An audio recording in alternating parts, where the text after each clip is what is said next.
Hi dears, ഇന്ന് ഞാനൊരു പുതിയ കഥ പറയാട്ടോ. ഏദൽഗാർഡിലെ കാവൽക്കാരനും മന്ത്രിക്കുന്ന വനവും. ഒരു ഇംഗ്ലീഷ് സ്റ്റോറിയാണ്, നമുക്ക് കേൾക്കാം. ഓക്കെ. ലോകത്തിൻ്റെ അറ്റത്ത് ആകാശം ഒരു ധ്രുവവർണ്ണ മൂടൽ മഞ്ഞായി ഭൂമിയെ തൊട്ടു നിൽക്കുന്നിടത്ത് മന്ത്രിക്കുന്ന വനം എന്നൊരു വനം സ്ഥിതി ചെയ്തിരുന്നു. വെള്ളി നിറത്തിലുള്ള മൂടൽമഞ്ഞും പുരാതനമായ നിശബ്ദതയും നിറഞ്ഞതായിരുന്നു ആ വനം. അവിടെ പ്രവേശിക്കുന്ന ഏതൊരാളുടെയും ഭൂതകാലത്തെ ആ വനം ഇല്ലാതാക്കുമായിരുന്നു. ഓരോ ചുവടുവയ്പ്പിലും യാത്രികൻ്റെ ഓർമ്മകളുടെ ഓരോ ഭാഗങ്ങൾ ആ വനം കവർന്നെടുക്കും. വനത്തിൻ്റെ നടുവിൽ എത്തുമ്പോഴേക്കും ഒരാളുടെ ചരിത്രം പൂർണ്ണമായും ആ മൂടൽമഞ്ഞിൽ അലിഞ്ഞു പോയിട്ടുണ്ടാകും. ഈ വനത്തിൻ്റെ മധ്യത്തിൽ മനുഷ്യരാശിയുടെ മുഴുവൻ ഓർമ്മകളും തുടിക്കുന്ന ഒബേലിസ്ക് ഓഫ് ക്രോണോസിൻ്റെ ഒബേലിസ്ക് എന്ന കറുത്ത ശിലാസ്തംഭം ഉയർന്നു നിന്നിരുന്നു. ഈ സ്തംഭത്തിൻ്റെ കാവൽക്കാരനായിരുന്നു ഒറേലിയസ് തികഞ്ഞ ഒരു ബുദ്ധിമാനായിരുന്നു. സഹസ്രാബ്ദങ്ങളായി ആ വനത്തിൽ കാവൽ നിന്നുകൊണ്ട് വനം മോഷ്ടിച്ച ഓരോ ഓർമ്മയും അവൻ ആവാഹിച്ചിരുന്നു. പ്രാചീന രസതന്ത്രജ്ഞരുടെ രഹസ്യക്കൂട്ടുകളും ചക്രവർത്തിമാരുടെ ഗൂഢമായ അപമാനങ്ങളും നക്ഷത്രങ്ങളുടെ ഗതിയും അവന് അറിയാമായിരുന്നു. അവനെ സംബന്ധിച്ചിടത്തോളം ലോകം എന്നത് പരിഹരിക്കപ്പെട്ട ഒരു കടങ്കഥയായിരുന്നു. അവൻ അതിൻ്റെ ഏക യജമാനനും.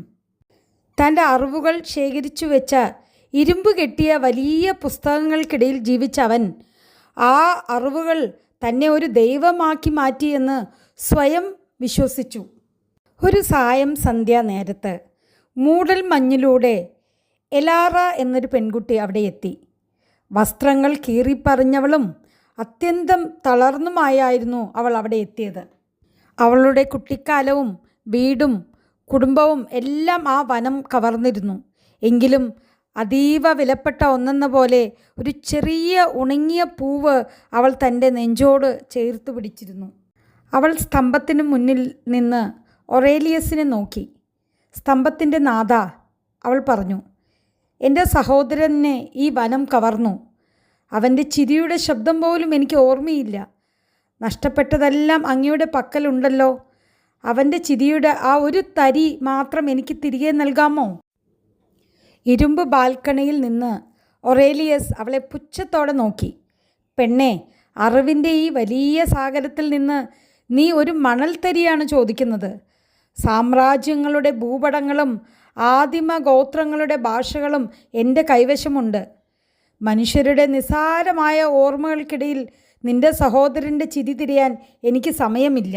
എലാറ അവിടെ നിന്നും പോയില്ല. പകരം അവൾ ആ ശിലാസ്തംഭത്തിൻ്റെ ചുവട്ടിലിരുന്ന് മൂളിപ്പാടാൻ തുടങ്ങി. അതിന് വരികളുണ്ടായിരുന്നില്ല.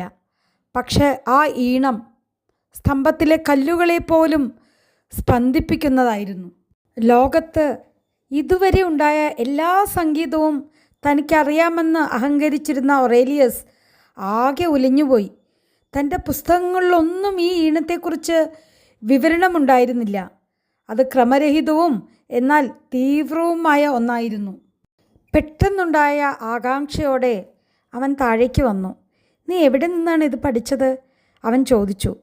ഇത് എൻ്റെ ശേഖരത്തിലില്ലല്ലോ. ഇതൊരു ഓർമ്മയല്ല. ഉണങ്ങിയ പൂവിലേക്ക് നോക്കി എലാറ പറഞ്ഞു. ഇതൊരു വികാരമാണ്. ഞാൻ എന്തായിരുന്നു എന്നത് വനത്തിന് അറിയാം. പക്ഷെ ഞാൻ ആരാണ് എന്നത് അതിന് ഇനിയും മനസ്സിലാക്കാൻ കഴിഞ്ഞിട്ടില്ല. തൻ്റെ മേധാവിത്വം തെളിയിക്കാൻ ഒറേലിയസ് അവൾക്കൊരു വെല്ലുവിളി നൽകി. എൻ്റെ പുസ്തകങ്ങളിൽ ഇല്ലാത്ത 3 കാര്യങ്ങൾ നീ കൊണ്ടുവരികയാണെങ്കിൽ നിൻ്റെ ആവശ്യം ഞാൻ നിറവേറ്റാം. നീ പരാജയപ്പെട്ടാൽ നീ എന്നും ഈ സ്തംഭത്തിൻ്റെ അടിമയായി ഇരിക്കണം. മൂടൽമഞ്ഞ് ഏറ്റവും കടുപ്പമേറിയ വനത്തിനുള്ളിലേക്ക് എലാറ വീണ്ടും യാത്ര തിരിച്ചു. തൻ്റെ മുട്ടകൾ തകർന്നുപോയ ഒരു പക്ഷി ആ മുട്ടകളെ ഓർത്ത് കരയുന്നതിന് പകരം കൂടുതൽ ശക്തമായ ഒരു കൂട് കൂട്ടുന്നത് എലാറ കണ്ടു. ആ ജീവിയുടെ തളരാത്ത നിശ്ചയദാർഢ്യം എലാറ മനസ്സിലാക്കി. അവൾ ഈ കാര്യം പറഞ്ഞപ്പോൾ ഒറേലിയസ് പരിഹസിച്ചു. അതിജീവനം എന്നത് ഒരു ജൈവിക ധർമ്മം മാത്രമാണ്.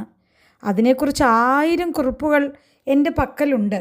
അടുത്തതായി വിശന്നു മരിക്കാറായ ഒരു യാത്രികനെ അവൾ കണ്ടു. അവൻ്റെ പക്കൽ ഒരു ചെറിയ ഉണങ്ങിയ പഴം മാത്രമേ ഉണ്ടായിരുന്നുള്ളൂ. എങ്കിലും അവൻ അത് പകുതിയാക്കി എലാറയ്ക്ക് നൽകി. പ്രതിഫലം പ്രതീക്ഷിക്കാത്ത ആ കരുണ എലാറ രണ്ടാമത്തെ കാര്യമായി തിരഞ്ഞെടുത്തു. ഇപ്രാവശ്യം ഒറേലിയസ് ഒന്ന് ശങ്കിച്ചു. അവൻ്റെ പുസ്തകങ്ങൾ കച്ചവടത്തെക്കുറിച്ചും ലാഭത്തെക്കുറിച്ചും സംസാരിച്ചിരുന്നു. പക്ഷേ നഷ്ടം മാത്രം നൽകുന്ന ത്യാഗത്തെക്കുറിച്ച് അവന് അറിയില്ലായിരുന്നു. അടുത്തതായി വനത്തിൻ്റെ ആഴങ്ങളിൽ പതിറ്റാണ്ടുകളായി തളയ്ക്കപ്പെട്ട ഒരു വൃദ്ധനെ അവൾ കണ്ടു. അവൾ അയാളോടൊപ്പം 3 പകലിരുന്നു. അയാളുടെ കൈകൾ ചേർത്ത് പിടിച്ചു. ആ നിശബ്ദതയിൽ അവളിൽ നിന്നും ഒരു വെളിച്ചം പുറത്തു വന്നു. അത് അവളുടെ ചർമ്മത്തിൽ നിന്നല്ല, മറിച്ച് അവൾക്കും ആ വൃദ്ധനും ഇടയിലുള്ള ആത്മബന്ധത്തിൽ നിന്നായിരുന്നു. എലാറ തിരിച്ചെത്തിയപ്പോൾ അവളുടെ കൈകൾ ശൂന്യമായിരുന്നു.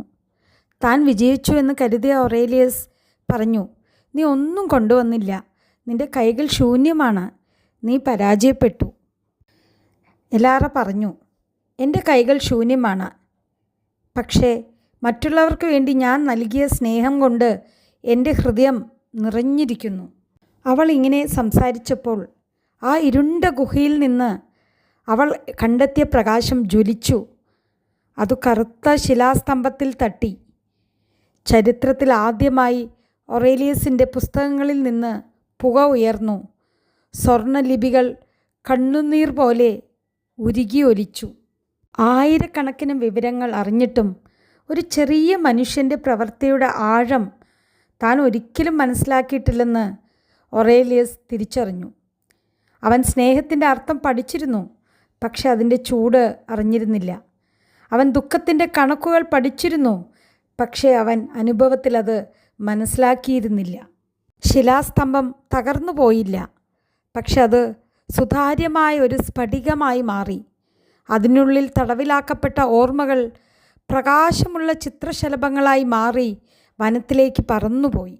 ഒറേലിയസ് ഇനി വെറും ഒരു കാവൽക്കാരനല്ല.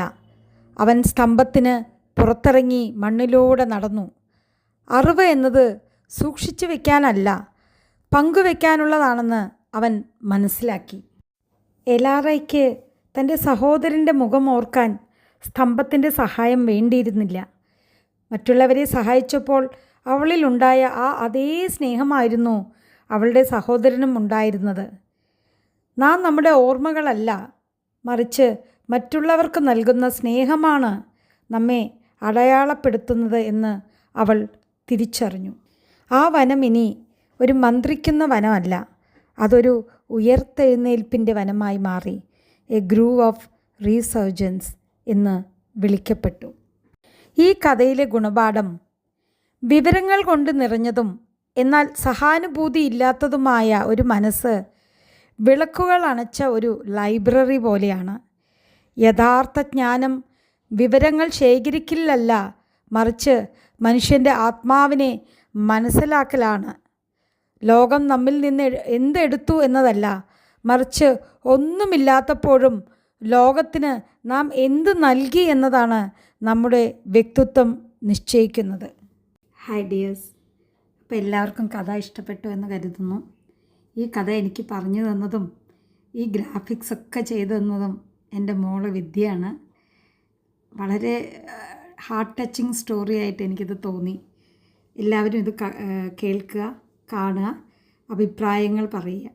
ഓക്കെ, ഇനി അടുത്ത കഥയുമായി അടുത്ത വീഡിയോയിൽ ദയവ് ചെയ്ത് ചാനൽ സബ്സ്ക്രൈബ് ചെയ്യുക, കമൻറ്റ് ചെയ്യുക, ലൈക്ക് ചെയ്യുക, ഈ സ്റ്റോറീസ് ഷെയർ ചെയ്യുക. ഈ കഥയിൽ പറയുന്നത് പോലെ നമ്മളുടെ അറിവ് നമ്മൾ മറ്റുള്ളവരിലേക്ക് പകർന്നു കൊടുക്കുക. വിദ്യാധനം സർവ്വധനാൽ പ്രധാനം എന്ന് കേട്ടിട്ടില്ലേ? എത്ര കണ്ട് നമുക്കൊരാൾക്ക് വിദ്യ കൊടുക്കാൻ പറ്റുന്നോ അത്രയും വലിയൊരു പുണ്യം ഈ ഭൂമിയിലില്ല എന്നാണ് വിശ്വസിക്കപ്പെടുന്നത്. അപ്പോൾ ബൈ, താങ്ക് യു.